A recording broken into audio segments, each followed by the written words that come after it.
나는 어머니가 싸주신 초라한 주먹밥으로 죽어가던 호랑이를 살렸다. 그러나 운명의 그 밤, 그 호랑이가 나를 등에 태우고 절망의 강을 건너게 할 줄은 꿈에도 몰랐다. 옛날 아주 먼 옛날에 호랑이가 담배를 피우던 시절보다 더 오래된 이야기가 바람을 타고 전해져 내려오는 깊은 산골 마을이 있었습니다. 첩첩산중이라는 말이 무색하지 않을 만큼 높은 산들이 병풍처럼 둘러싸인 이 마을은 해가 일찍 지고 밤이 길어 사람들의 발길이 뜸한 곳이었습니다. 사계절 내내 맑은 물이 흐르는 계곡, 소리와 바람이 나뭇가지를 스치는 소리가 마을의 정막을 채우는 유일한 벗이었고, 마을 사람들은 욕심 없이 땅을 일구며 순박하게 살아가고 있었습니다. 그 마을 가장 깊숙한 자락, 대나무 숲이 뒤를 감싸고 있는 작은 초가집에는 홀로 된 어머니를 모시고 사는 젊은 선비 민우가 살고 있었는데, 그는 마음씨가 비단결처럼 곱기로 소문이 자자했습니다. 민우네 집은 비록 비바람을 겨우 피할 정도로 낡고 허름했지만 마당은 언제나 빚을 자국이 선명하게 남아있을 만큼 정갈했고, 처마 밑에는 잘 마른 시래기와 옥수수가 가지런히 걸려있어 주인의 부지런함을 보여주었습니다. 민우는 어릴 적 아버지를 여의고 홀어머니 밑에서 자랐으나 가난한 살림에도 불구하고 글 읽기를 게을리하지 않아 마을 어른들의 칭찬을 한 몸에 받곤 했습니다. 그는 낮에는 산에 올라가 나무를 해다 장터에 팔아 생계를 이었고, 밤에는 호롱불 아래서 책을 읽으며 언젠가 나라의 큰 일꾼이 되어 어머니를 편안히 모시겠다는 꿈을 키우고 있었습니다.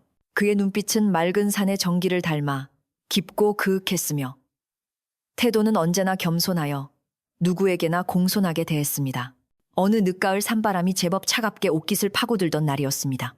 민우는 여느 때와 다름없이 지게를 지고 산으로 향했는데, 겨울을 나기 위한 택감을 넉넉히 마련해 두려는 생각에 평소보다 더 깊은 산속으로 발걸음을 옮기게 되었습니다.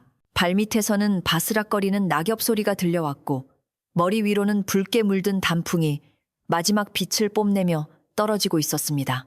민우는 이마에 맺힌 땀을 닦으며 잠시 쉬어갈 자리를 찾다가 사람의 발길이 거의 닿지 않는 바위 절벽 아래 볕이 잘 드는 곳을 발견하고는 지게를 내려놓았습니다. 산새 소리조차 들리지 않는 고요한 그곳에서 잠시 숨을 고르던 민우의 귀에 무언가 그르렁거리는 낮고 거친 숨소리가 희미하게 들려오기 시작했습니다. 처음에는 바람이 바위 틈을 지나는 소리인가 싶어 무심히 넘기려 했으나 소리는 점점 더 뚜렷하고 규칙적으로 들려왔고, 그 소리에는 깊은 고통과 신음이 섞여 있는 듯 했습니다. 민우는 호기심과 두려움이 동시에 일었지만 타고난 착한 심성 덕분에 누군가 다친 것은 아닌지 걱정되어 소리가 나는 쪽으로 조심스럽게 다가갔습니다. 덤불을 헤치고 커다란 바위 뒤쪽으로 돌아간 민우는 그만 깜짝 놀라 숨을 멈추고 말았는데, 그곳에는 집채만 호랑이 한 마리가 힘없이 쓰러져 있었기 때문이었습니다. 호랑이의 털은 윤기를 잃어 푸석푸석했고, 갈비뼈가 드러날 만큼 앙상하게 마른 몸은 숨을 쉴 때마다 힘겹게 오르내리고 있었습니다. 민우는 당장이라도 도망치고 싶었으나 호랑이의 상태가 심상치 않음을 직감하고는 발을 떼지 못했습니다. 호랑이는 인기척을 느꼈는지 천천히 눈을 떴지만 그 눈빛에는 맹수의 살기라곤 찾아볼 수 없었고, 오직 깊은 슬픔과 체념만이 가득 차 있었습니다. 자세히 보니 호랑이는 너무 늙어 입가에 흰 수염이 듬성듬성했고, 입을 살짝 벌리고 헐떡이는 입안에는 날카로워야 할 이빨이 거의 다 빠져 잇몸만 붉게 드러나 있었습니다. 산중의 왕이라 불리던 위엄은 사라지고 이제는 스스로 먹이를 구할 힘조차 없어 굶어 죽어가는 늙고 병든 짐승만이 거기 누워 있었던 것입니다. 민우의 가슴속에서는 두려움 대신 알 수 없는 연민이 솟아올랐습니다. 저토록 강인했던 짐승도 세월 앞에서는 어쩔 수 없구나 하는 생각이 들자 그는 지게에 묶어두었던 점심 도시락 보따리를 떠올렸습니다. 어머니가 새벽같이 일어나 정성껏 싸주신 보리밥 주먹밥과 짭짤한 된장, 조금이 전부였지만 지금 이 호랑이에게는 생명을 이어줄 유일한 희망일지도 모른다는 생각이 들었습니다. 민우는 떨리는 손으로 도시락을 꺼내 들고 호랑이에게 한 발자국씩 조심스럽게 다가갔습니다. 호랑이는 경계할 기운도 없는지 그저 멍한 눈으로 민우를 바라볼 뿐 미동도 하지 않았습니다. 민우는 호랑이의 코앞까지 다가가 무릎을 꿇고 앉아 보자기를 풀고 주먹밥을 꺼냈습니다. 하지만 이빨이 없는 호랑이가 딱딱하게 식은 주먹밥을 씹을 수 있을 리 만무했습니다. 민우는 잠시 고민하다가 근처 계곡에서 맑은 물을 떠와 손에 적신 뒤 주먹밥을 손으로 으깨어 죽처럼 부드럽게 만들기 시작했습니다. 차가운 산바람에 손이 시려왔지만 그는 아랑곳하지 않고 정성스럽게 밥알을 으깨고 또 으깨었습니다. 마치 아픈 노모를 위해 죽을 쑤듯 민우의 손길에는 지극한 정성이 담겨 있었습니다. 부드러워진 밥덩어리를 손바닥 위에 올려 호랑이의 입가에 가져다 대자 호랑이는 냄새를 맡고는 힘겹게 고개를 들었습니다. 호랑이는 민우의 손냄새와 밥 냄새를 번갈아 맡더니 이내 거칠고 따뜻한 혀를 내밀어 민우의 손바닥에 놓인 밥을 핥기 시작했습니다. 까끌까끌한 혀가 손바닥을 스칠 때마다 민우는 등골이 오싹해지는 기분을 느꼈지만 허겁지겁 먹이를 삼키는 호랑이의 모습이 너무나 애처로워 차마 손을 뺄 수가 없었습니다. 호랑이는 며칠을 굶었는지 순식간에 으깬 밥을 다 먹어치웠고 민우는 남은 밥덩어리마저 모두 으깨어 호랑이에게 먹였습니다. 자신의 점심을 몽땅 털어주었지만 민우는 배고픔보다는 죽어가던 생명이 다시 기운을 차리는 모습에 더 큰 배부름을 느꼈습니다. 마지막 밥알까지 깨끗이 핥아먹은 호랑이는 조금 기운을 차렸는지 앞발을 짚고 상체를 일으켜 세웠습니다. 그리고는 민우의 얼굴을 빤히 쳐다보았는데 그 눈망울이 마치 사람의 그것처럼 깊고 그윽하게 느껴졌습니다. 호랑이는 고맙다는 인사를 하듯 낮은 소리로 그르릉거리며 민우의 무릎에 머리를 한번 툭 기대었다가 떼었습니다. 그 순간 민우는 이 호랑이가 단순한 짐승이 아니라 오랫동안 이 산을 지켜온 영물일지도 모른다는 생각을 하게 되었습니다. 호랑이는 비틀거리면서도 천천히 몸을 돌려 숲속 깊은 곳으로 사라졌고 민우는 호랑이의 뒷모습이 보이지 않을 때까지 그 자리에 서서 지켜보았습니다. 해가 서산으로 기울어지기 시작하자 민우는 서둘러 나무를 지게에 가득 싣고 산을 내려왔습니다. 빈 도시락통은 가벼웠지만 그의 마음은 그 어느 때보다 무거우면서도 벅찬 감정으로 가득 찼습니다. 집에 돌아온 민우는 어머니가 걱정하실까봐 산에서 겪은 일을 아무에게도 말하지 않았습니다. 만약 사람들이 알게 된다면 호랑이를 잡겠다고 산을 뒤집어 놓을 것이 뻔했고 그러면 그 늙고 병든 호랑이는 편안한 최후조차 맞이하지 못할 것이라 생각했기 때문입니다. 민우는 그저 평소처럼 어머니와 저녁상을 마주하고 산에서 캐온 나물 이야기를 하며 하루를 마무리했습니다. 그날 밤 민우는 책상 앞에 앉아 글을 읽으려 했지만 글자는 눈에 들어오지 않고 낮에 만난 호랑이의 눈빛만이 자꾸만 떠올랐습니다. 미물이라도 은혜를 입으면 마음을 연다는데 하물며 사람으로서 도리를 다하지 못해서야 되겠는가. 민우는 혼잣말을 되뇌며 마음을 다잡았습니다. 밖에서는 가을바람이 문풍지를 흔들며 지나갔고 민우는 호롱불 심지를 돋우며 다시 책을 펼쳐들었습니다.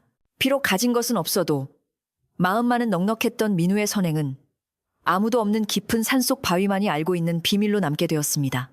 며칠이 지나고 마을에는 새로운 소식이 바람을 타고 날아왔습니다.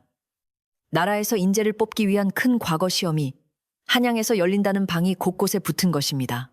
마을 어귀 정자나무 아래에는 사람들이 모여 웅성거리고 있었고 지나가던 박물 장수가 전해준 소식에 따르면 이번 시험은 임금님께서 직접 참관하여 인재를 뽑는 아주 중요한 시험이라고 했습니다. 민우의 귀에도 이 소식이 들어갔고 그의 가슴은 쿵쾅거리며 뛰기 시작했습니다. 오랫동안 갈고 닦은 실력을 발휘하여 어머니를 기쁘게 해드릴 수 있는 기회가 드디어 찾아온 것이었습니다. 하지만 기쁨도 잠시, 현실적인 걱정이 앞을 가로막았습니다. 한양까지 가려면 꼬박 열흘은 걸어가야 하는 먼 길이었고 가는 동안 먹을 식량과 묵을 곳을 마련할 여비가 턱없이 부족했기 때문입니다. 어머니는 장롱 깊숙한 곳에서 꼬깃꼬깃 모아둔 쌈짓돈을 꺼내어 민우의 손에 쥐어주셨지만 그것으로는 집신 몇 켤레와 주먹밥 며칠분을 마련하기에도 빠듯했습니다. 민우는 어머니의 주름진 손을 잡고 죄송스러운 마음에 고개를 들 수 없었으나 어머니는 오히려 아들의 등을 토닥이며 걱정 말고 다녀오라고 따뜻하게 격려해 주셨습니다. 민우는 밤새도록 짐을 꾸리며 한양으로 떠날 채비를 했습니다. 낡은 책 몇 권과 붓벼루, 그리고 어머니가 정성껏 싸주신 미숫가루와 말린 고구마가 짐의 전부였습니다. 그는 지도를 펴놓고 산 넘고 물 건너야 할 험난한 여정을 짚어보며 마음을 굳게 먹었습니다. 비록 몸은 고달플지라도 꿈을 향해 나아가는 길이기에 그의 눈빛은 희망으로 빛났습니다. 마을 사람들도 민우가 과거를 보러 간다는 소식을 듣고는 가난하지만 성실한 그가 꼭 급제하여 마을의 자랑이 되어주기를 내심 바라고 있었습니다. 그러나 마을에는 민우를 좋게 보지 않는 시선도 분명 존재했습니다. 마을 제일가는 부자인 최부자의 아들 철수는 어릴 적부터 민우와 비교당하는 것을 못마땅하게 여겨왔습니다. 철수는 넉넉한 집안 형편 덕분에 유명한 스승을 모셔다 글을 배웠지만 실력은 늘 민우에게 뒤처지곤 했습니다. 이번 과거 시험 소식을 들은 철수는 비단 옷을 차려입고 기름진 말을 준비하며 걸어서 한양까지 가야 하는 민우를 비웃을 준비를 하고 있었습니다. 하지만 민우는 그런 주변의 시선에 아랑곳하지 않고 오직 자신의 길만을 묵묵히 준비하고 있었습니다. 떠나기로 한 날이 다가오자 하늘은 금방이라도 비를 뿌릴 듯 잔뜩 흐려져 있었습니다. 먹구름이 산허리를 감싸고 바람은 더욱 거세게 불어왔지만 민우는 날씨 탓을 하며 지체할 시간이 없었습니다. 하루라도 빨리 출발해야 시험 날짜에 맞춰 도착할 수 있었기에 그는 푸른 날씨에도 불구하고 길을 나서기로 결심했습니다. 어머니는 문 앞까지 나와 아들의 옷매무새를 다듬어 주시며 부디 몸 조심하고 무사히 다녀오라는 당부를 몇 번이고 반복하셨습니다. 민우는 어머니께 큰 절을 올리고 뒤를 돌아보지 않은 채 마을 어귀를 향해 힘차게 걸음을 옮겼습니다. 마을을 벗어나 산길로 접어들자 빗방울이 하나둘씩 떨어지기 시작했습니다. 처음에는 흩날리는 보슬 비었으나 이내 굵은 빗줄기로 변하여 온 세상을 적실듯 쏟아져 내렸습니다. 흙길은 순식간에 진창으로 변해 발목을 잡았고 앞을 분간하기 힘들 정도로 쏟아지는 빗 때문에 민우의 걸음은 더뎌질 수밖에 없었습니다. 삿갓을 쓰고 도롱이를 걸쳤지만 들이치는 비바람을 막기에는 역부족이었습니다. 하지만 민우는 이 정도 비에 굴복할 수 없다며 이를 악물고 진흙길을 헤쳐나갔습니다. 산속의 날씨는 변덕스러워 비가 오다가도 금세 그치곤 했지만 이번 비는 예사롭지 않았습니다. 하늘에 구멍이라도 뚫린 듯 쉴 새 없이 퍼붓는 비는 며칠 동안 계속될 기세였고 계곡물은 무섭게 불어나 굉음을 내며 흘러내렸습니다. 민우는 비를 피하기 위해 잠시 바위 밑이나 나무 아래서 쉬어가야 했고 그러는 동안에도 시간은 속절없이 흘러가고 있었습니다. 한양까지 가야 할 길은 멀고도 험한데 시작부터 닥쳐온 시련은 민우의 마음을 무겁게 짓눌렀습니다. 비에 젖은 옷은 무겁게 처지고 집시는 진흙투성이가 되어 자꾸만 벗겨지려 했습니다. 배고픔과 추위가 엄습해왔지만 민우는 품속에 넣은 책이 젖지 않도록 끌어안으며 발걸음을 재촉했습니다. 이 정도 고난에 무너질 꿈이라면 애초에 시작하지도 않았다라고 스스로를 다독이며 그는 한 걸음 한 걸음 힘겹게 내디뎠습니다. 빗줄기 사이로 보이는 희미한 산길은 마치 그의 불투명한 미래처럼 아득해 보였지만 그는 포기하지 않고 묵묵히 앞으로 나아갔습니다. 어느새 날이 저물어 산속은 칠흑 같은 어둠에 잠겼습니다. 비는 여전히 그칠 줄 모르고 내렸고 민우는 더 이상 길을 가는 것이 위험하다고 판단하여 인가 근처의 낡은 성황당을 찾아 하룻밤을 묵기로 했습니다. 비록 눅눅하고 찬 바람이 스며드는 곳이었지만 비를 피할 수 있다는 것만으로도 감사해야 했습니다. 젖은 옷을 대충 짜서 입고 차가운 바닥에 웅크리고 앉은 민우는 빗소리를 들으며 잠을 청했습니다. 꿈속에서라도 한양에 닿기를 바라며 그는 지친 몸을 뉘었습니다. 밤새 뒤척이다. 새벽녘에 잠이 깬 민우는 빗소리가 조금 잦아든 것을 느끼고 서둘러 채비를 했습니다. 비가 완전히 그치지는 않았지만 조금이라도 덜 올 때 가야만 했습니다. 성황당을 나와 다시 길을 나선 민우의 앞에는 불어난 물로 인해 끊어진 다리와 산사태로 막힌 길들이 기다리고 있었습니다. 돌아가야 하는 길은 더 멀고 험했고 예정했던 시간보다 훨씬 더 많은 시간이 소요되고 있었습니다. 초조함이 밀려왔지만 민우는 애써 침착함을 유지하려 노력했습니다. 산봉우리를 넘을 때마다 민우는 한양 쪽 하늘을 바라보며 한숨을 쉬었습니다. 이대로 가다가는 시험 날짜에 늦을지도 모른다는 불안감이 엄습했기 때문입니다. 하지만 그는 다시금 마음을 다잡으며 발에 힘을 주었습니다. 그가 걷는 길가에는 이름 모를 들꽃들이 비에 젖어 고개를 숙이고 있었고 마치 민우의 고단한 처지를 위로하는 듯 했습니다. 민우는 그 들꽃들을 보며 잠시나마 미소를 지었고 다시금 힘을 내어 걷기 시작했습니다. 그렇게 며칠을 걷고 또 걸어 민우는 어느덧 큰 고개 하나를 넘게 되었습니다. 이 고개만 넘으면 큰 길이 나오고 거기서부터는 조금 더 수월하게 갈 수 있을 것이라는 희망을 품고 있었습니다. 하지만 고개 정상에 다다랐을 때 민우는 눈앞에 펼쳐진 광경에 그만 주저앉고 말았습니다. 장마철도 아닌데 쏟아진 폭우로 인해 산 아래 큰 강이 범람하여 건너야 할 나루터가 흔적도 없이 사라져버린 것입니다. 강물은 황토색을 띠고 무서운 기세로 소용돌이 치며 흐르고 있었고 사공도 배도 보이지 않았습니다. 망연자실하여 강가에 서 있는 민우의 뒤로 맑게 갠 하늘과는 대조적으로 불길한 먹구름 같은 소식이 기다리고 있었습니다. 바로 마을에서 출발할 때 마주쳤던 최 부자의 아들 철수 일행이 좋은 말을 타고 뒤따라오고 있다는 소문이었습니다. 그들은 비가 올 때는 주막에서 편안히 쉬다가 날이 개면 말을 타고 달렸기에 걸어서 고생하며 온 민우보다 오히려 더 빨리 도착할 수도 있는 상황이었습니다. 민우는 흙투성이가 된 자신의 집신과 저 멀리 흐르는 강물을 번갈아 바라보며 깊은 탄식을 내뱉었습니다. 과연 이 가난한 선비는 무사히 강을 건너 한양 땅을 밟을 수 있을까요? 강물은 마치 성난용이 몸부림치듯 거센 물살을 일으키며 흐르고 있었고 강 건너편은 물 안개에 가려 희미하게 윤곽만 보일 뿐이었습니다.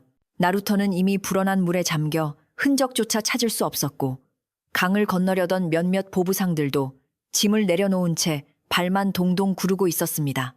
민우는 젖은 집신을 벗어 손에 쥐고 망연자실한 표정으로 강물을 바라보았는데 그의 눈에는 흐르는 강물이 마치 자신의 앞길을 가로막는 거대한 벽처럼 느껴졌습니다. 며칠을 밤낮 없이 걸어왔건만 하늘이 무심하게도 가장 중요한 길목에서 발목을 잡으니 가슴이 먹먹해져 아무런 말도 나오지 않았습니다. 주위에는 강을 건너지 못한 사람들이 삼삼오오 모여 웅성거리고 있었는데 그들의 얼굴에도 근심과 초조함이 가득 차 있어 분위기는 더욱 무겁게 가라앉아 있었습니다. 그때 저 멀리서 요란한 말발굽 소리와 함께 왁자지껄한 사람들의 목소리가 들려오기 시작했습니다. 사람들의 시선이 소리나는 쪽으로 쏠렸고 곧이어 비단 옷을 입고 기름진 말을 탄 한 무리의 사람들이 나타났습니다.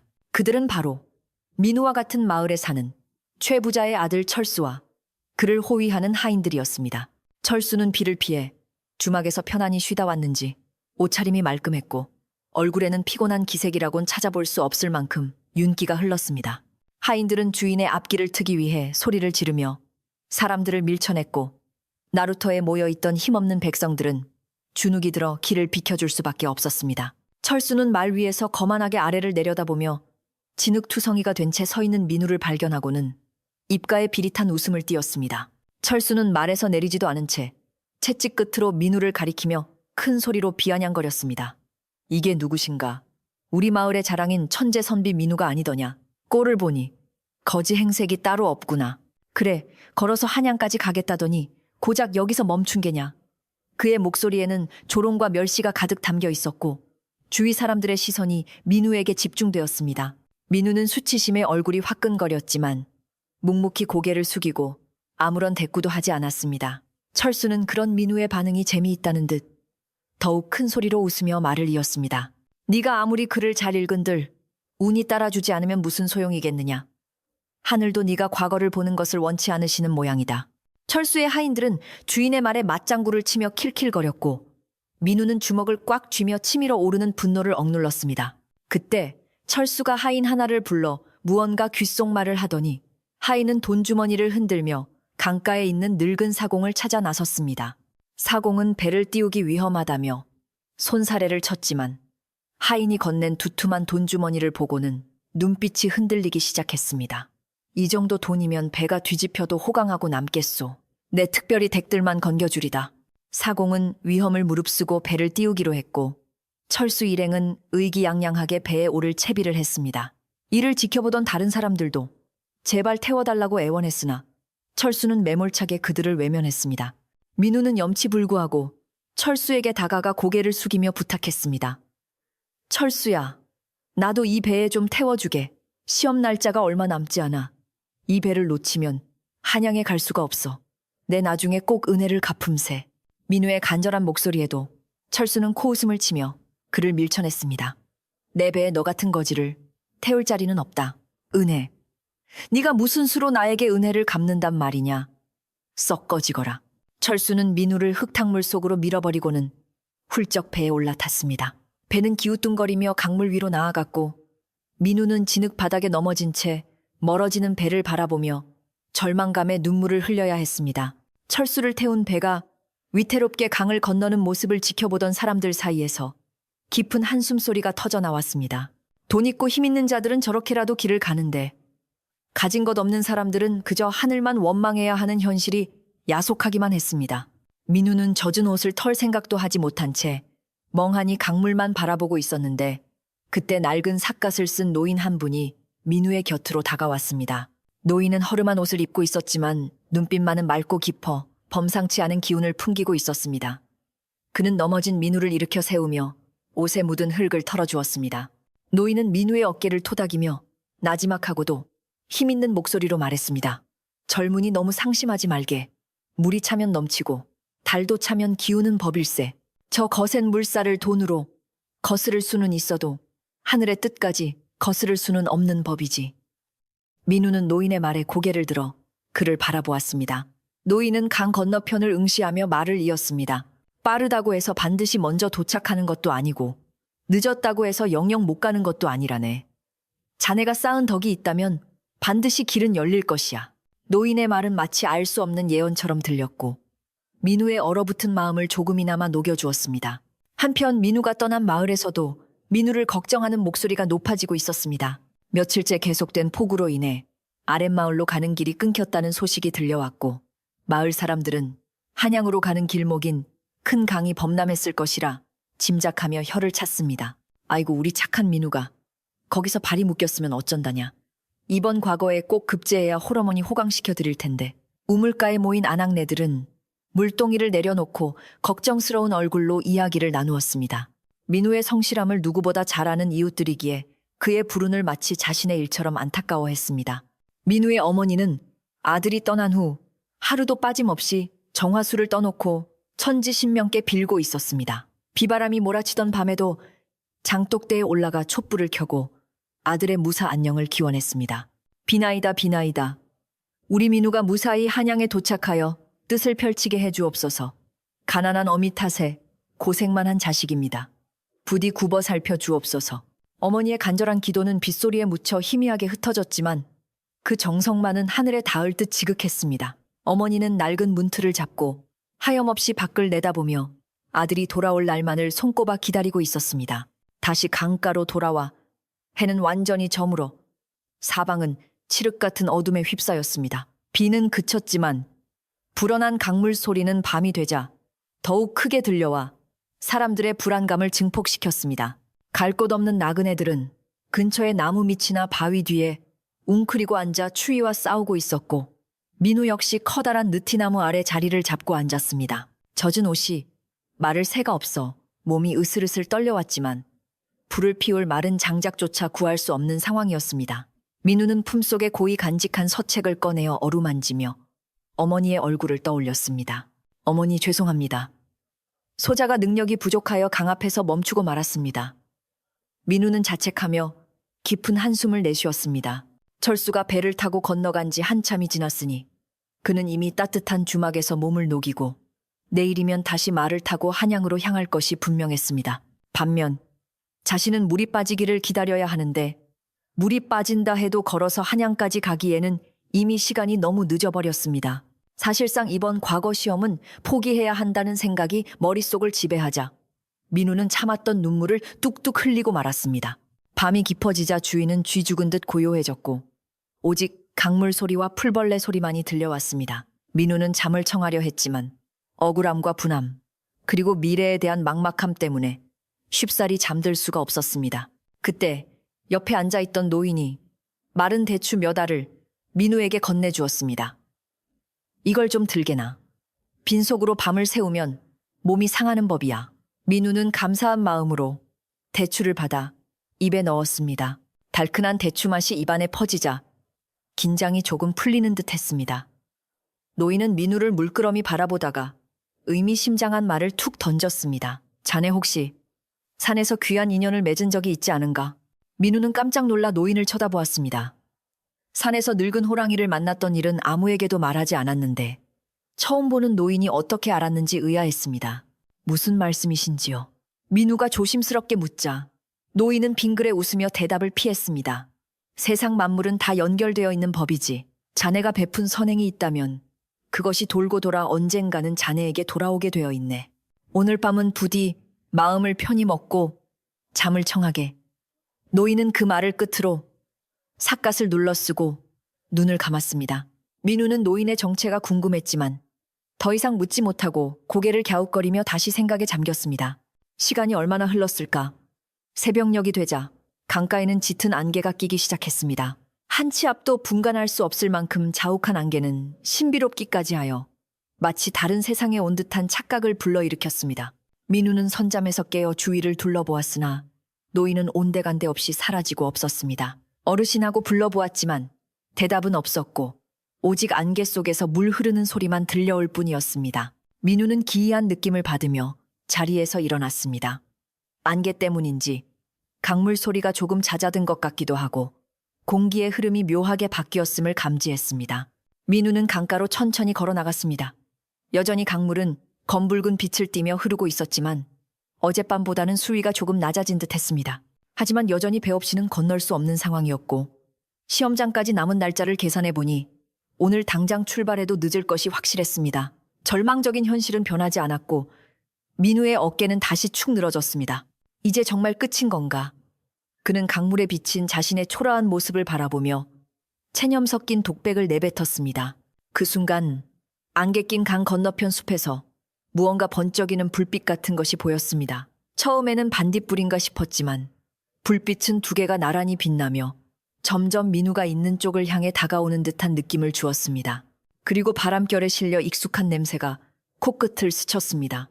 그것은 비냄새도 흙냄새도 아닌 깊은 산속에서 맡았던 야생의 짐승 냄새와 비슷했습니다. 민우의 심장이 쿵쿵 뛰기 시작했습니다. 설마 하는 생각과 함께 그는 홀린 듯이 강가를 향해 한 발자국 더 다가갔습니다. 안개가 소용돌이치며 걷히는 듯 하더니 강물 위로 검은 그림자가 드리워졌습니다. 그것은 배도 아니었고 사람도 아니었습니다. 물살을 가르며 헤엄쳐 오는 거대한 형체가 서서히 모습을 드러내고 있었는데 그 움직임이 어찌나 빠르고 힘찬지 거센 강물조차 그 앞에서는 길을 내어주는 듯 했습니다. 민우는 눈을 비비고 다시 그 형체를 바라보았습니다. 점점 가까워질수록 그 형체의 윤곽은 뚜렷해졌고 민우의 기억 속에 깊이 박혀있던 어떤 존재와 겹쳐지기 시작했습니다. 그것은 바로 호랑이였습니다. 하지만 예전에 보았던 이빨 빠지고 늙어 죽어가던 그 호랑이가 아니었습니다. 집채만 한 덩치에 황금빛 털이 번쩍이고 이마에는 임금 왕자가 선명하게 새겨진 산신의 위엄을 갖춘 거대한 호랑이였습니다. 호랑이는 거친 강물을 단숨에 헤엄쳐 건너와 민우가 서 있는 강가 모래밭에 쿵 하고 내려앉았습니다. 물을 털어내는 몸짓 한 번에 주위의 안개가 흩어지고 강한 기운이 사방으로 퍼져나갔습니다. 주위에 있던 나그네들은 기겁을 하며 혼비백산하여 도망쳤지만 민우만은 발이 땅에 붙은 듯 움직일 수가 없었습니다.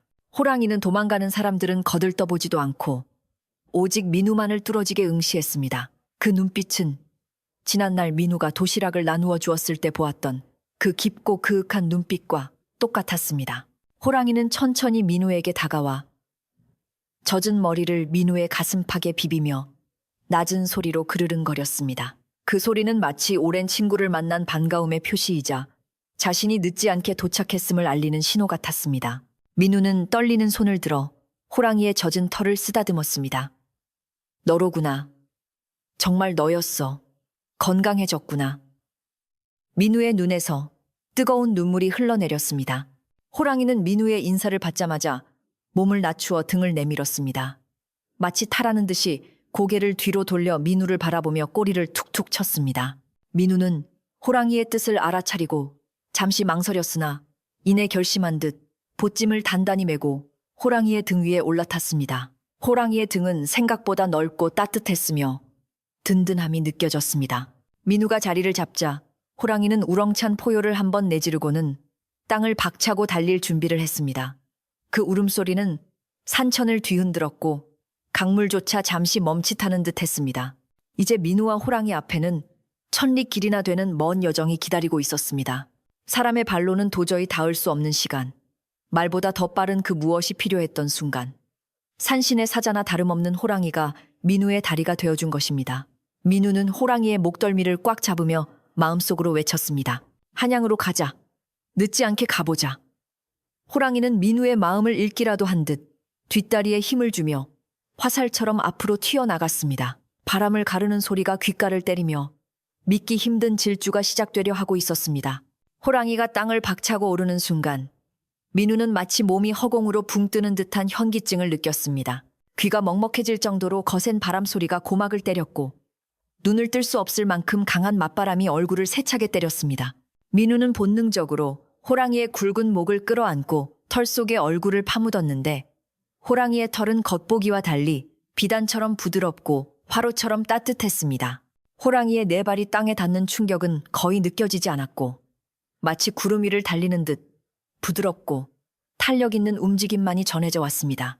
이것은 세상의 어떤 명마도 흉내낼 수 없는 산군이라 불리는 영물만이 보여줄 수 있는 신비로운 질주였습니다. 얼마나 달렸을까? 민우가 살짝 눈을 뜨자 주위 풍경은 형체를 알아볼 수 없을 정도로 빠르게 뒤로 밀려나고 있었습니다. 아름드리 나무들이 마치 빗줄기처럼 스쳐 지나갔고 거대한 바위들이 순식간에 시야에서 사라졌습니다. 호랑이는 산비탈을 평지처럼 달렸고 깎아지른 절벽을 가볍게 뛰어넘었으며 울창한 숲을 바람처럼 헤치고 나갔습니다. 보통 사람이라면 며칠을 꼬박 걸어야 넘을 수 있는 험준한 산맥이 호랑이의 몇 번의 도약만으로 발 아래 놓이게 되었습니다. 민우는 두려움이 점차 경이로움으로 바뀌는 것을 느끼며 이 거대한 짐승의 등에 자신의 운명을 온전히 맡기기로 했습니다.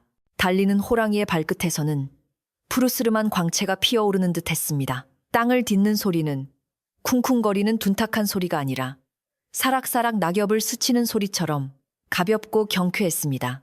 호랑이는 단순히 빨리 달리는 것을 넘어 마치 땅을 접어서 달리는 축지법을 쓰는 것만 같았습니다. 눈앞에 보이던 먼 산봉우리가 눈 깜짝할 사이에 등 뒤로 지나가고 까마득하게 멀게만 느껴지던 지평선이 순식간에 눈앞으로 다가왔습니다. 이것은 인간의 시간과 공간을 초월한 오직 신선이나 겪을 법한 기이하고도 황홀한 경험이었습니다. 밤 공기는 차가웠지만 호랑이의 등에서 전해지는 열기는 민우의 온몸을 녹이기에 충분했습니다. 민우는 호랑이의 규칙적인 호흡에 맞춰 자신의 숨소리를 골랐습니다. 호랑이의 심장 박동 소리가 등과 맞닿은 가슴을 통해 전해져 왔는데 그 소리는 마치 거대한 북소리처럼 웅장하고 힘찼습니다. 그 박동 소리를 듣고 있자니 민우의 마음속에 자리 잡고 있던 불안과 공포는 눈 녹듯 사라지고 대신 알 수 없는 용기와 자신감이 차오르기 시작했습니다. 그래, 이 호랑이가 나를 돕고 있다. 하늘이 나를 버리지 않았어. 민우는 속으로 되뇌며 호랑이의 목덜미를 더욱 굳게 잡았습니다. 호랑이는 험한 계곡을 만났을 때도 주저하지 않았습니다. 불어난 물이 콸콸 쏟아져 내리는 계곡 위를 호랑이는 한 마리 새처럼 날아올라 건넜습니다. 아래를 내려다보니 시커먼 물살이 하얀 거품을 물고 소용돌이치고 있었지만 호랑이는 그 위를 가볍게 뛰어넘어 반대편 바위 위에 사뿐히 내려앉았습니다. 민우는 저절로 탄성을 질렀습니다. 만약 혼자였다면 며칠을 우회하거나 포기해야 했을 그 험난한 길을 호랑이는 단 한 번의 도약으로 해결해 주었던 것입니다. 산신령이 돕지 않고서야 도저히 불가능한 일들이 눈앞에서 현실로 벌어지고 있었습니다. 길을 가던 산짐승들도 호랑이의 기운을 느꼈는지 모두 숨을 죽였습니다. 숲속의 왕이 지나가는 길에는 늑대 울음소리도 부엉이 울음소리도 들리지 않았습니다. 오직 바람소리와 호랑이의 거친 숨소리만이 밤의 정막을 갈랐습니다. 나뭇가지들은 호랑이가 지나갈 때마다 알아서 길을 비켜주는 듯 흔들렸고 풀들은 납작 엎드려 경의를 표하는 것 같았습니다. 민우는 자신이 대자연의 거대한 힘 한가운데에 있음을 실감하며 겸허한 마음으로 주위를 둘러보았습니다. 밤하늘의 별들이 쏟아질 듯 반짝이며 그들의 앞길을 비추어주고 있었습니다. 어느새 호랑이는 높은 고개를 넘고 있었습니다. 이곳은 예전부터 도적대가 출몰하고 산세가 험하기로 유명한 곳이었으나 호랑이에게는 그저 지나가는 길목일 뿐이었습니다. 고개 정상에 서자 발 아래로 첩첩산중이 검은 파도처럼 펼쳐져 있었고 멀리 산 아래 마을들의 불빛이 희미하게 깜빡이고 있었습니다. 호랑이는 잠시 멈춰서서 밤 공기를 깊게 들이마시더니 다시금 포효하며 내리막길을 질주하기 시작했습니다. 내리막길에서의 속도는 더욱 빨라져 민우는 아예 눈을 감고 바람에 몸을 맡겨야만 했습니다. 한편 민우보다 먼저 출발했던 철수 일행은 어떻게 되었을까요? 그들은 날이 어두워지자 안전을 위해 어느 주막에 머물고 있었습니다. 비싼 술과 기름진 안주를 시켜 먹으며 민우가 강을 건너지 못하고 울고 있을 것이라며 비웃고 있었습니다. 지금쯤 그 거지는 강가에서 오들오들 떨고 있겠지. 이번 과거는 내 차지다. 철수는 호탕하게 웃으며 술잔을 기울였습니다. 하지만 그들은 꿈에도 몰랐습니다. 바로 그 주막 지붕 위를 민우를 태운 호랑이가 바람처럼 스치고 지나갔다는 사실을 말입니다. 기와장이 살짝 덜그럭거리는 소리에 하인 하나가 고개를 들었지만 고양이인가 보내 하고 무심코 넘겨버렸을 뿐입니다. 호랑이는 쉴 새 없이 달리고 또 달렸습니다. 민우는 피곤함이 몰려왔지만 지금 이 순간을 놓치면 안 된다는 생각에 정신을 바짝 차렸습니다. 그는 호랑이의 귓가에 대고 작은 목소리로 속삭였습니다. 고맙다. 정말 고마워. 네 덕분에 내가 꿈을 포기하지 않을 수 있게 되었어. 호랑이는 그 말을 들었는지 귀를 쫑긋거리며 속도를 더욱 높였습니다. 마치 민우의 간절한 마음이 호랑이에게 전달되어 새로운 힘을 불어넣어 주는 것 같았습니다. 둘은 서로 다른 종족이었지만 지금 이 순간만큼은 하나의 목표를 향해 달리는 동지가 되어 있었습니다. 시간이 흘러 새벽이 가까워 오자 동쪽 하늘이 붉게 물들기 시작했습니다. 여명과 함께 드러난 세상은 안개에 덮여 신비로운 자태를 뽐내고 있었습니다. 밤새 천리를 달려온 호랑이의 털에는 땀방울이 맺혀 있었고 입에서는 하얀 김이 뿜어져 나왔습니다. 하지만 호랑이의 기세는 조금도 꺾이지 않았습니다. 오히려 목적지가 가까워질수록 더욱 힘을 내는 듯 다리 근육이 팽팽하게 부풀어 올랐습니다. 민우는 멀리서 보일 듯 말 듯한 한양 도성의 윤곽을 찾기 위해 눈을 크게 떴습니다. 그때 호랑이가 갑자기 방향을 틀어 큰 길이 아닌 숲속 샛길로 접어들었습니다. 아마도 사람들이 많이 다니는 큰 길로 가면 소동이 일어날 것을 염려한 듯 했습니다. 숲길은 좁고 거칠었지만 호랑이는 익숙하게 나무 사이를 요리조리 피하며 나아갔습니다. 가시덤불이 민우의 옷을 스쳤지만 호랑이의 털이 보호막이 되어 상처 하나 입지 않았습니다. 민우는 호랑이의 세심한 배려에 다시 한번 감동했습니다. 짐승이라도 마음을 나누면 사람보다 더 깊은 정을 보여준다는 옛말이 하나도 틀리지 않음을 깨달았습니다. 드디어 숲을 빠져나오자 넓은 들판 저 너머로 웅장한 한양 도성의 성벽이 눈에 들어왔습니다. 아침 햇살을 받아 황금빛으로 빛나는 성벽은 민우가 평생 꿈꿔왔던 목표였습니다. 저기가 한양이다. 드디어 도착했어. 민우는 기쁨에 겨워 소리쳤습니다. 호랑이도 그것을 알았는지 마지막 힘을 짜내어 들판을 가로질러 달렸습니다. 들판에서 일하던 농부들이 거대한 호랑이를 보고 놀라 주저앉았지만 호랑이는 그들에게 눈길 한번 주지 않고 오직 성문을 향해서만 달렸습니다. 도성문 앞은 이미 과거 시험을 보러 온 선비들로 북적이고 있었습니다. 전국 각지에서 모여든 인재들이 긴 줄을 서서 입장을 기다리고 있었는데 갑자기 뒤쪽에서 거대한 바람이 일며 사람들이 비명을 지르며 양옆으로 갈라졌습니다. 호랑이가 사람들 사이를 뚫고 성문 앞까지 단숨에 달려온 것입니다. 사람들은 혼비백산하여 길을 비켰고 성문을 지키던 포졸들도 창을 겨누며 벌벌 떨었습니다. 하지만 호랑이는 성문 앞에서 딱 멈춰서더니 몸을 낮추고 민우가 내리기 편하도록 자세를 취했습니다. 민우는 떨리는 다리로 땅을 디뎠습니다. 며칠 동안 제대로 걷지도 못했던 다리가 후들거렸지만 호랑이의 등에서 내려와 땅을 밟는 순간 안도감이 밀려왔습니다. 주위 사람들은 호랑이 등에서 사람이 내리는 것을 보고 입을 다물지 못했습니다. 저게 무슨 조화란 말인가? 산신령이 사람을 태워다 주다니. 여기저기서 수군거리는 소리가 들려왔습니다. 민우는 사람들의 시선은 아랑곳하지 않고 호랑이의 목을 끌어안고 마지막 인사를 나누었습니다. 호랑이는 민우의 볼을 거친 혀로 한번 핥아주고는 민우를 안심시키듯 꼬리를 살랑거렸습니다. 부디 몸 조심해서 돌아가거라. 내 이 은혜는 죽어서도 잊지 않으마. 민우의 눈에는 눈물이 가득 고여 있었습니다. 호랑이는 그 말을 알아들었다는 듯 고개를 끄덕이고는 사람들이 정신을 차리기 전에 다시 몸을 돌려왔던 길을 향해 바람처럼 사라졌습니다. 호랑이가 사라진 자리에는 흙먼지만이 뿌옇게 피어올랐고 사람들은 이것이 꿈인지 생시인지 분간하지 못해 멍하니 서 있을 뿐이었습니다. 민우는 호랑이가 사라진 쪽을 향해 깊이 허리를 숙여 절을 올렸습니다. 호랑이가 떠나고 나자 민우는 정신을 차리고 자신의 행색을 살펴보았습니다.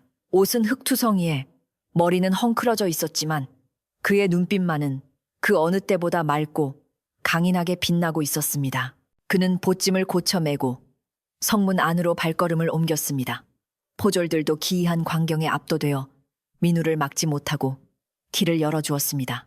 민우는 당당하게 성문을 통과하여 과거 시험장이 있는 궁궐을 향해 걸어갔습니다. 그의 발걸음에는 호랑이의 기운이 서려 있는 듯 힘이 넘쳤습니다. 시험장 입구에는 이미 수많은 선비들이 모여 입시를 기다리고 있었습니다. 그들 틈에는 좋은 옷을 입고 하인을 대동한 양반 자제들도 있었고 낡은 갓을 쓴 가난한 선비들도 있었습니다. 민우는 그들 속에 섞여 조용히 순서를 기다렸습니다. 주위 사람들은 흙먼지를 뒤집어 쓴 민우를 힐끔거리며 쑥덕거렸지만 민우는 전혀 개의치 않았습니다. 그는 오직 자신이 겪은 기적 같은 일과 자신을 여기까지 데려다준 호랑이의 정성만을 생각하며 마음을 다잡았습니다. 반드시 급제하여 보답하리라.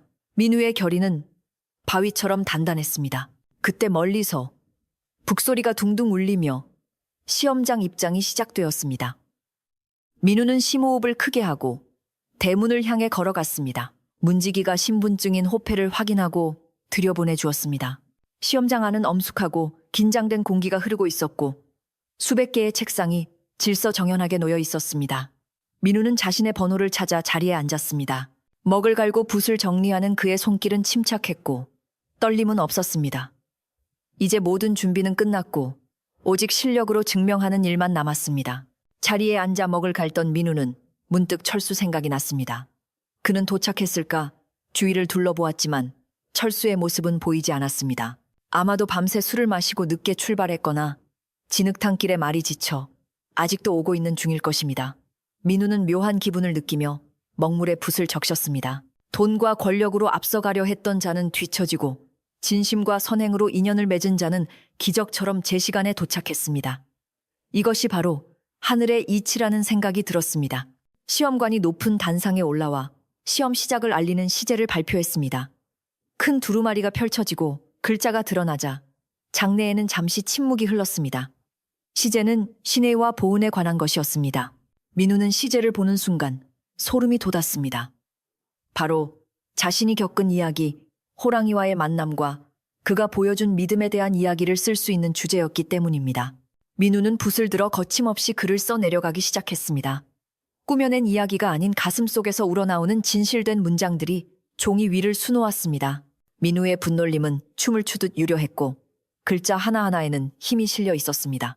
그는 굶주린 짐승에게 밥을 나눠준 작은 마음이 어떻게 태산 같은 은혜로 돌아왔는지, 그리고 말 못하는 짐승과 나눈 신의가 얼마나 귀한 것인지에 대해 써내려갔습니다. 다른 선비들이 문장을 다듬느라 고심할 때 민우는 멈춤 없이 일필휘지로 글을 완성해 나갔습니다. 그의 글에서는 산의 향기와 바람의 소리, 그리고 호랑이의 따뜻한 체온이 느껴지는 듯 했습니다. 한편 시험이 한창 진행될 무렵 시험장 밖에서는 뒤늦게 도착한 철수 일행이 소란을 피우고 있었습니다. 이보시오. 내가 누군지 알아. 문을 열어라. 철수는 닫힌 문을 두드리며 고래고래 소리를 질렀지만 규율이 엄격한 과거 시험장에서 통할 리 없었습니다. 그는 늦잠을 자다 허둥지둥 왔고 오는 길에 말이 진창에 빠져 시간을 허비했던 것입니다. 문지기들은 냉정하게 그들을 쫓아냈고 철수는 대문 앞에 주저앉아 땅을 치며 통곡했습니다. 민우를 비웃으며 먼저 갔던 그는 결국 자신의 오만함 때문에 기회를 놓치고 만 것입니다. 시험장 안의 민우는 밖의 소란을 알지 못한 채 마지막 문장을 맺고 있었습니다. 진정한 신의는 종족을 초월하며 은혜를 갚는 마음은 천리 길도 마다하지 않는다. 민우는 붓을 놓고 조용히 눈을 감았습니다. 그의 머릿속에는 다시금 숲으로 돌아가고 있을 호랑이의 뒷모습이 그려졌습니다. 바람처럼 산을 넘고 있을 그 친구에게 마음으로나마 합격의 기쁨을 미리 전하며 민우는 답안지를 제출하기 위해 자리에서 일어났습니다. 이제 결과는 하늘의 뜻에 맡긴 채 그는 홀가분한 마음으로 시험장을 나설 준비를 했습니다. 시험이 끝나고 답안지를 걷어가는 분주한 소리마저 잦아들자 시험장 안에는 무거운 정적만이 감돌았습니다. 전국에 내로라 하는 인재들이 쏟아낸 수천 장의 답안지가 시험관들 앞에 산더미처럼 쌓였고 그 속에서 옥석을 가려내는 작업은 밤을 새워 며칠 동안 이어졌습니다. 채점을 맡은 원로학자들은 침침한 눈을 비비며 한 장 한 장 글을 읽어 내려갔지만 대개는 고리타분한 옛 성현의 말씀을 그대로 베끼거나 화려한 미사역으로 알맹이 없는 내용을 포장한 것들이 태반이었습니다. 시험관들은 연신 하품을 하거나 혀를 차며 올해도 눈에 띄는 인재를 찾기는 글렀다며 실망감을 감추지 못하고 있었습니다. 촛불이 타들어가고 향냄새가 방안을 가득 채울 무렵 깐깐하기로 소문난 수석, 시험관의 손에 민우가 쓴 답안지가 들려졌습니다. 처음에는 무심한 눈길로 글을 훑어내려가던 시험관의 눈빛이 점차 변하기 시작했습니다. 그의 미간이 꿈틀거리는가 싶더니 이내 허리를 곧게 펴고 답안지를 두 손으로 받쳐들고 정독하기 시작했습니다. 글자 하나하나에 담긴 기백이 예사롭지 않았고 무엇보다 그 내용이 책상 물림 선비들의 죽은 글과는 차원이 달랐기 때문입니다. 민우의 글에는 거친 비바람을 뚫고 달려온 절박함과 말 못하는 짐승과 나눈 뜨거운 시내 그리고 하늘을 우러러 부끄러움 없는 진심이 생생하게 살아 숨쉬고 있었습니다. 문장은 마치 살아서 꿈틀거리는 용과 같았고 붓끝에서 피어난 먹물 향기는 깊은 산속의 흙내음을 머금고 있는 듯 했습니다. 수석 시험관은 글을 다 읽고 난 뒤 긴 탄식과 함께 무릎을 탁 쳤습니다. 이것이야말로 진정한 문장이다. 화려한 기교 없이도 사람의 심금을 울리는 힘이 있구나. 신의를 논함에 있어 이보다 더 절절하고 진실된 글을 내 평생 본 적이 없다. 그의 감탄에 주위에 있던 다른 시험관들도 하나둘씩 모여들어 민우의 글을 돌려 읽기 시작했습니다. 그들 역시 글을 읽는 내내 고개를 끄덕이거나 눈시울을 붉혔고 만장일치로 이 글을 장원으로 뽑는 데 주저함이 없었습니다. 민우가 쓴 글은 단순히 과거 시험 답안을 넘어 사람의 도리가 무엇인지를 일깨워주는 명문장이 되어 시험관들의 마음을 사로잡았던 것입니다. 드디어 합격자를 발표하는 방방곡곡의 날이 밝았습니다. 궁궐 앞 넓은 마당에는 소식을 기다리는 선비들과 그 가족들, 그리고 구경 나온 백성들로 인산인해를 이루고 있었습니다. 사람들의 얼굴에는 기대와 불안이 교차했고 여기저기서 자신의 이름이 불리기만을 간절히 기도하는 모습들이 보였습니다. 민우는 사람들 틈에 섞여 조용히 고개를 숙이고 서 있었습니다. 낡고 해진 옷차림 때문에 주위 양반들의 따가운 시선을 받았지만 그는 아랑곳하지 않고 마음속으로 고향에 계신 어머니와 숲속으로 돌아간 호랑이 친구를 떠올리며 평정심을 가땅주게 유지하려 애썼습니다. 마침내 높은 단상 위에 관리가 올라서고 웅장한 북소리가 3번 울려 퍼지며 장내를 조용하게 만들었습니다. 관리가 두루마리를 펼쳐들고 쩌렁쩌렁한 목소리로 합격자들의 이름을 호명하기 시작했습니다. 낮은 등수부터 차례대로 이름이 불릴 때마다 환호성과 탄식이 엇갈렸습니다. 이름이 불린 자들은 덩실덩실 춤을 추며 기뻐했고 탈락한 자들은 바닥에 주저앉아 통곡했습니다. 민우는 자신의 이름이 불리지 않아 조바심이 났지만 한편으로는 혹시나 하는 기대감을 놓지 않고 끝까지 귀를 기울였습니다. 근본 과거 시험의 장원 급제자는 관리가 잠시 뜸을 들이자 광장에 모인 수천 명의 사람들이 숨을 죽이고 관리의 입만을 바라보았습니다. 바람조차 멈춘 듯한 긴장감이 흐르는 가운데 관리의 입에서 우렁찬 목소리가 터져 나왔습니다. 강원도 산골 마을에서 온 선비 김민우. 순간 정적이 흐르더니 이내 누군가 김민우, 그게 누구야? 하고 웅성거리기 시작했습니다. 민우는 자신의 귀를 의심하며 멍하니 서 있다가 주위 사람들이 그를 쳐다보며 길을 터주는 것을 보고서야 정신을 차렸습니다. 민우가 떨리는 발걸음으로 단상 앞으로 나아가자 사람들은 그의 남루한 행색을 보고 다시 한번 놀라 수군거렸습니다. 저런 촌구석 선비가 장원이라니 믿을 수가 없군. 그러나 민우가 단상 위에 올라 임금님이 하사하신 어사와 꽃이 달린 모자를 쓰고 합격 증서를 받는 순간 그의 얼굴에서 뿜어져 나오는 맑고 기품 있는 기운에 모두가 압도되어 조용해졌습니다. 민우는 북쪽을 향해 임금님께 큰 절을 올리고 다시 남쪽 고향을 향해 어머니께 마음의 절을 올렸습니다. 그의 눈가에는 뜨거운 눈물이 맺혀 볼을 타고 흘러내렸습니다. 한편 시험을 보지도 못하고 문전박대당했던 철수와 그 일행은 이 광경을 멀리서 지켜보고 있었습니다. 철수는 술에 취해 붉어진 얼굴로 말도 안 돼. 저 거지가 장원이라니. 이건 뭔가 잘못됐어. 내가 시험을 봤으면 저 자리는 내 것이었을 텐데 라고 소리치며 행패를 부렸습니다. 하지만 주위 사람들은 그를 미치광이 취급하며 손가락질했고 결국 포졸들에게 끌려가 성 밖으로 내동댕이 쳐지는 신세가 되었습니다. 돈과 배경만 믿고 자만했던 철수의 몰락은 성실하게 노력한 민우의 영광과 극명하게 대비되며 사람들에게 사필 귀정의 교훈을 남겼습니다. 장원 급제한 민우를 위한 육아 행렬이 시작되었습니다. 민우는 나라에서 내어준 백마를 타고 머리에는 화려한 어사화를 꽂은 채 한양거리를 행진했습니다. 앞에서는 풍물패가 흥겨운 가락을 울리고 뒤에서는 기수들이 깃발을 펄럭이며 따랐습니다. 길가에 늘어선 백성들은 꽃잎을 뿌리며 새로운 인재의 탄생을 축하해 주었고 민우는 말 위에서 정중하게 고개 숙여 답례했습니다. 며칠 전만 해도 진흙투성이 집신을 신고 절망 속에 걸었던 그 길이 이제는 꽃길이 되어 그의 앞날을 축복해주고 있었습니다. 사흘간의 축하 연회가 끝나고 민우는 고향으로 돌아갈 채비를 했습니다. 임금님께서는 민우에게 고향 마을을 다스릴 수 있는 현감 벼슬을 내리셨고 금에 환영하는 그를 위해 비단과 곡식 그리고 편안히 갈 수 있는 가마와 호위무사들을 붙여 주셨습니다. 민우는 화려한 가마보다는 말을 타고 가겠다고 청했습니다. 백성들의 눈높이에서 세상을 보고 싶다는 뜻이었지만 마음속으로는 혹시나 돌아가는 길에 그 호랑이를 다시 만날 수 있지 않을까 하는 기대감 때문이었습니다. 행렬이 한양을 떠나 고향으로 향하는 길은 더 이상 험난하지 않았습니다. 날씨는 쾌청하여 가을 햇살이 따사롭게 비추었고 단풍은 더욱 붉게 물들어 산천을 수놓고 있었습니다. 민우는 말 위에서 흔들리며 지난 여정을 되짚어 보았습니다. 억수같이 쏟아지던 비, 끊어진 길, 그리고 절망의 순간에 나타난 호랑이의 등, 그 모든 것이 주마등처럼 스쳐 지나갔습니다. 민우는 산을 넘을 때마다 숲을 유심히 살펴보았지만 호랑이의 그림자는 보이지 않았습니다. 대신 바람이 나뭇가지를 흔들며 잘 다녀가시게라고 속삭이는 듯했습니다.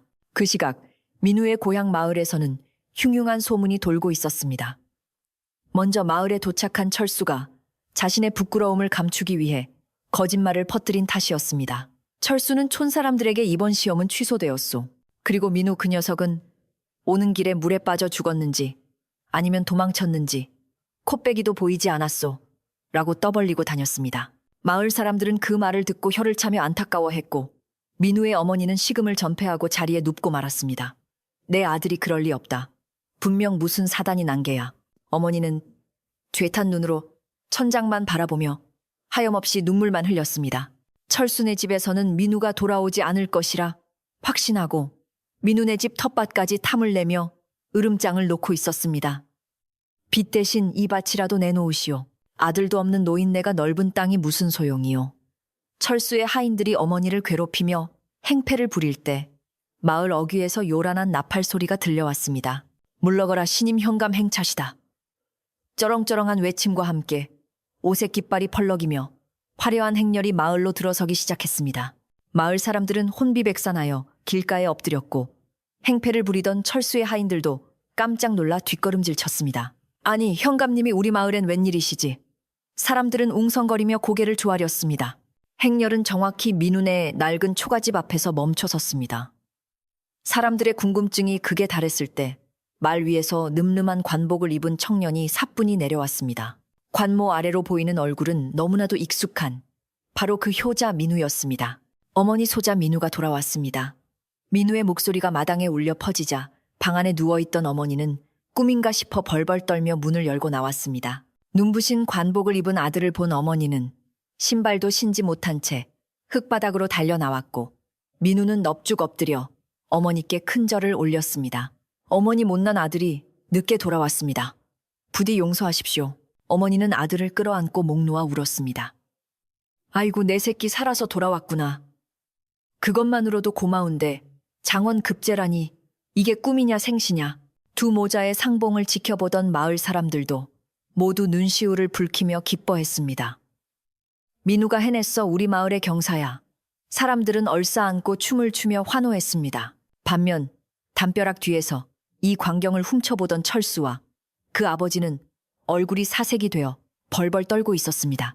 자신들이 퍼뜨린 거짓말이 들통난 것은 물론이고 이제 고을 원님이 된 민우에게 어떤 벌을 받을지 두려웠기 때문입니다. 철수는 다리가 풀려 주저앉았고 쥐구멍이라도 찾고 싶은 심정으로 고개를 쳐박았습니다.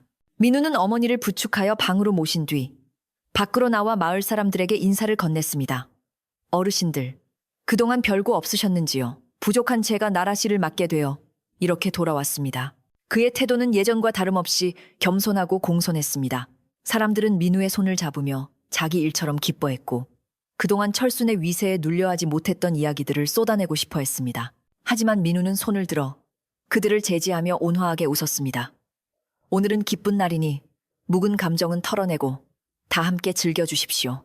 민우의 시선이 담벼락 뒤에 숨어있는 철수 쪽을 향했습니다. 민우는 천천히 그쪽으로 걸어갔습니다. 마을 사람들은 민우가 드디어 철수를 혼내줄 것이라 생각하고 숨을 죽였습니다. 철수는 민우가 다가오자 기겁을 하며 바닥에 머리를 베렸습니다. 민우야, 아니 현감님 죽을 죄를 지었습니다. 한 번만 살려주십시오. 철수는 콧물 눈물을 흘리며 애원했습니다. 민우는 잠시 그를 내려다보다가 조용히 그의 어깨에 손을 얹었습니다. 철수야, 일어나거라. 민우의 목소리에는 분노가 없었습니다. 우리가 어릴 적 함께 뛰놀던 동무가 아니더냐. 과거의 실수는 덮어둘 테니 앞으로는 부디 마을 사람들에게 베풀며 살도록 하게. 자네가 가진 재물을 좋은 곳에 쓴다면 사람들도 자네를 진심으로 존경하게 될 걸세. 민우의 뜻밖의 용서에 철수는 멍하니 고개를 들었습니다. 벌을 줄 거라 생각했던 예상과 달리 민우는 덕으로 그를 감싸 안은 것입니다. 철수는 참회의 눈물을 흘리며 고개를 끄덕였습니다. 내 명심하겠네. 정말 미안하네, 민우야. 정말 고맙네.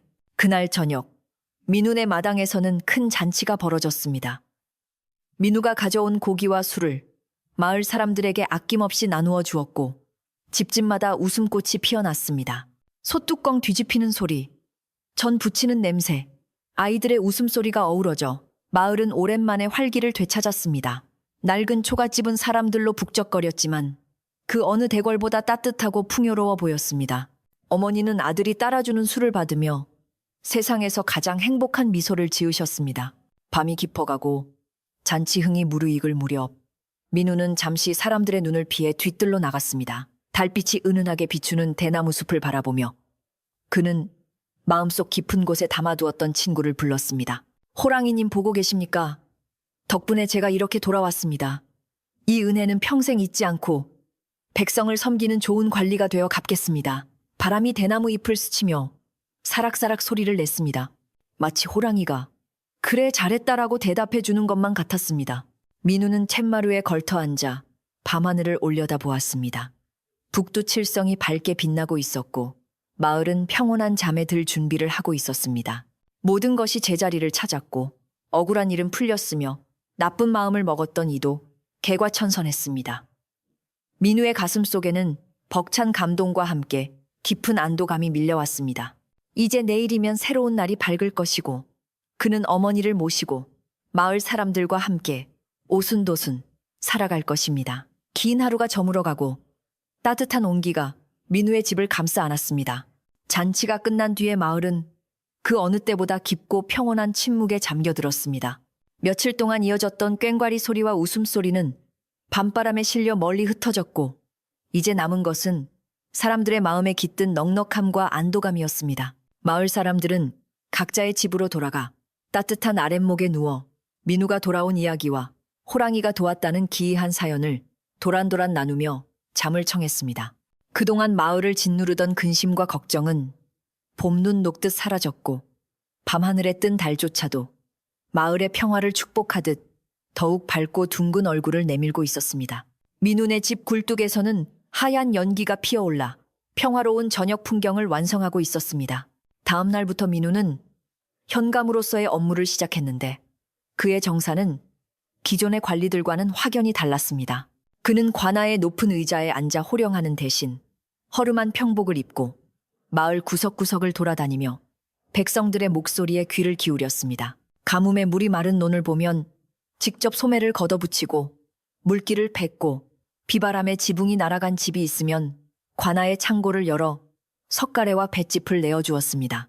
민우는 자신이 겪었던 가난과 배고픔을 잊지 않았기에 힘없는 사람들의 사정을 누구보다 깊이 헤아릴 줄 알았습니다. 그의 판결은 언제나 공정하고 따뜻하여 억울한 자의 눈물을 닦아주고 욕심쟁이의 마음을 부끄럽게 만들었습니다. 특히 민우는 마을 사람들 사이의 다툼을 해결할 때마다 신애와 배려를 강조했습니다. 그는 늘 말 못하는 짐승도 은혜를 입으면 천리길을 달려와 갚는데 하물며 사람끼리 서로 돕고 살지 않아서야 되겠느냐라고 타일렀습니다. 그 말이 백성들의 가슴에 깊이 와닿아 마을에는 점차 다툼이 줄어들고 서로 양보하는 미풍양속이 자리 잡기 시작했습니다.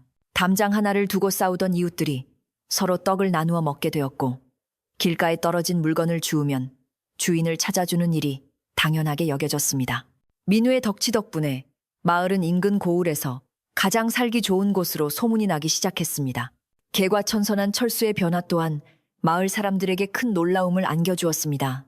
철수는 민우와의 약속을 지키기 위해 자신의 곳간을 열어 가난한 이웃들에게 곡식을 나누어 주었고 마을의 다리가 끊어졌을 때는 사비를 털어 튼튼한 돌다리를 놓아주었습니다. 처음에는 철수의 행동을 의심하던 사람들도 그가 땀을 뻘뻘 흘리며 바티를 돕는 모습을 보고는 점차 마음을 열기 시작했습니다. 철수는 더 이상 거만한 부잣집 도련님이 아니라 마을의 감진 일을 도맡아 하는 든든한 일꾼으로 거듭났습니다. 민우는 그런 철수를 불러 따뜻한 술 한 잔을 권하며 격려해 주었고 두 사람은 신분과 과거의 앙금을 넘어 진정한 벗이 되었습니다. 민우의 어머니는 아들이 고을원님이 되었음에도 불구하고 여전히 검소하고 부지런한 생활을 이어갔습니다. 비단 옷 대신 무명옷을 입고 텃밭을 가꾸며 관아의 안주인으로서 거드름을 피우는 법이 없었습니다. 어머니는 아들이 가져다주는 복록을 모아 마을에 홀로 된 노인들이나 부모 없는 아이들을 돕는 데 썼습니다. 내 자식이 귀하면 남의 자식도 귀한 법이다. 어머니의 이 말씀은 민우가 올바른 정치를 펼치는 데 있어 든든한 버팀목이 되었습니다. 마을 사람들은 그런 어머니를 현감보다 더 높은 어른이라 부르며 존경해 마지 않았습니다. 계절이 바뀌어 어느덧 산과 들의 하얀 눈이 소복이 쌓이는 겨울이 찾아왔습니다. 온 세상이 은백색으로 물든 어느 날 민우는 관아의 일을 잠시 접어두고 홀로 산에 오를 채비를 했습니다. 손에는 따뜻하게 삶은 고기와 떡이 든 호리병을 들고 있었습니다. 사람들은 위험하다며 말렸지만 민우는 웃으며 고개를 저었습니다. 만나야 할 귀한 분이 계십니다. 민우는 수행원도 없이 집신끈을 단단히 메고 눈 덮인 산길을 향해 걸음을 옮겼습니다. 그가 향한 곳은 바로 몇 년 전 병든 호랑이를 처음 만났던 그 바위 절벽이었습니다. 산길은 눈이 무릎까지 차오를 정도로 험했지만 민우의 발걸음은 가벼웠습니다. 차가운 겨울바람이 얼굴을 때려도 그의 가슴 속에는 알 수 없는 설렘과 그리움이 타오르고 있었습니다. 뽀드득 뽀드득 눈 밟는 소리만이 적막한 산속을 울렸고 앙상한 나뭇가지에는 눈꽃이 피어 아름다운 자태를 뽐내고 있었습니다. 민우는 기억을 더듬어 바위가 있는 곳을 찾아갔습니다. 세월이 흘렀지만 그곳은 여전히 햇볕이 잘 드는 아늑한 자리를 지키고 있었고 바위 위에는 누군가 앉았던 것처럼 눈이 살짝 녹아 있었습니다. 민우는 바위 앞에 무릎을 꿇고 가져온 음식을 정성스럽게 차려놓았습니다. 김이 모락모락 나는 고기와 따뜻한 떡을 보며 그는 허공을 향해 조용히 말을 건넸습니다. 어르신 민우가 왔습니다. 그날 베풀어 주신 은혜 덕분에 제가 무사히 과거를 보고 이렇게 돌아와 사람 구실을 하며 살고 있습니다. 늦게 찾아와 죄송합니다. 민우의 목소리는 떨렸지만 진심이 가득 담겨 있었습니다. 산새조차 울지 않는 고요 속에서 민우의 말은 메아리가 되어 산봉우리로 퍼져나갔습니다. 그때 어디선가 불어온 바람이 민우의 볼을 부드럽게 스치고 지나갔습니다.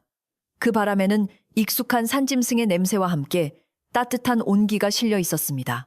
민우는 주위를 둘러보았지만 호랑이의 모습은 보이지 않았습니다. 다만 바위 뒤쪽 대나무 숲에서 그르릉하는 낮고 굵은 울음소리가 희미하게 들려왔습니다.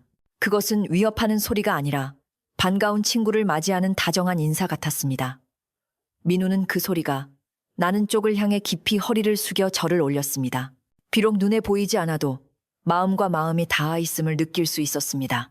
민우는 한참 동안 그 자리에 앉아 산의 기운을 느끼며 지난 날을 회상했습니다. 굶주린 호랑이에게 도시락을 내밀었던 그 작은 용기가 자신의 운명을 어떻게 바꾸어 놓았는지, 그리고 그 호랑이가 보여준 기적이 얼마나 큰 가르침을 주었는지 되새겼습니다. 사람이 짐승보다 못해서야 되겠는가? 그는 다시 한번 마음을 다잡으며 백성을 위해 더욱 헌신하겠다는 다짐을 했습니다. 바위 위에 놓아둔 음식은 어느새 산짐승들이 가져갔는지 흔적도 없이 사라져 있었고 민우는 빙그레 미소를 지으며 산을 내려왔습니다. 세월은 유수와 같이 흘러 민우의 머리에도 어느덧 서리가 내리기 시작했습니다. 그는 오랫동안 고을을 다스리며 수많은 업적을 남겼고 벼슬에서 물러난 뒤에는 고향집에서 후학을 양성하며 조용히 여생을 보냈습니다.